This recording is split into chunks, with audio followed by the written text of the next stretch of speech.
a little bit of struggle with doing this final project, and I understand that it can be a little bit complicated, especially because I feel like the thing that's throwing everybody off is this part where it says you're going to write an article for a scientific blog that has a diverse audience.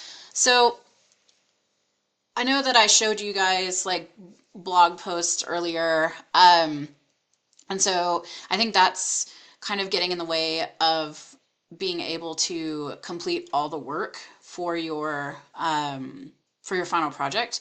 So I just kind of want to show you what I'm looking for, because it seems like there are things that are missing in people's papers.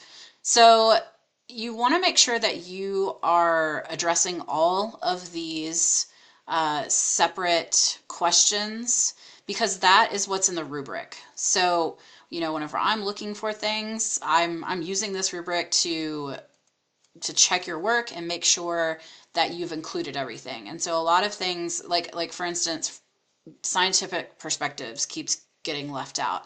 The research strategies, the types of data, um, the explaining how your sources support the solution. So I'm including the links to this as well, but the first thing that I honestly would do is I would outline your project. So I would list your sources that you collected, and this is just headings that I took from the guidelines, right? So like right here, describe the issue, inquiry-based question, right? So here's my description, here's the question, here's the scientific perspectives. That's in module 3 if you forgot what the perspectives are. um, and then just going through and talking about the bias and assumptions and the sort, because like everything is supposed to relate back to the sources that you utilized, your 3 to 5 sources that you chose. um, what were the research strategies used, the types of data. So that's where you specifically want to talk about quantitative or qualitative data from the sources. And this is just a real quick outline. This is not, like a final piece here. So like see, like in this major findings, I said this should be 1 or 2 paragraphs. This is just to kind of get you going, get you started. And then the conclusions that can be drawn, the solutions that you think can address this issue, and then you want to talk about how do credible sources support that recommendation. How can your solution benefit society? What's the relationship between scientific inquiry and society? And then, how can your solution be communicated to a broader audience? So you want to make sure that you have every single part of that. Now, if you want to submit it in this format, that's completely fine. I'm not going to mark you down for that because I am a person who needs organization in my life.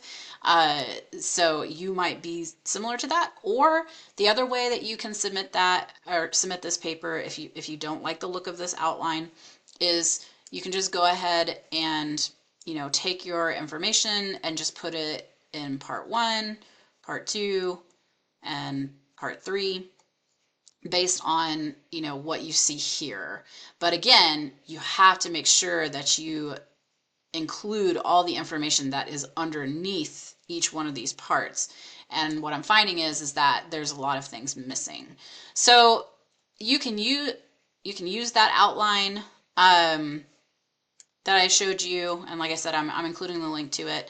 I would have at the end of your paper, of your final project paper, if you want to put it all together, make sure the resources are there, the references that you used. Here we go. Just because that is part of the first part of the rubric where it says, gather information relevant, so from credible sources. So you have that there. Um, so yeah, so that's how you can do this, and what I'm looking for. The formatting I'm not gonna, like I said, I'm not gonna mark you down. If you want to keep it in this outline so that like, check, I have done, all of these things, that's great. Again, some of these are very brief. You definitely want to make sure that you are going in depth with your answers. This was really just to kind of show you how to do this. And you should be pulling from, your previous module assignments. So taking the information that you already did and adding to it. If I gave you any feedback on your module assignment saying, hey, don't forget about this, then, make sure you put that in there. Because this isn't like a copy and paste sort of thing. But yeah, if you struggle with anything or you need any help, just let me know. I'm more than happy to help you kind of figure this out. But hopefully this will clear up anything that needs to be clarified.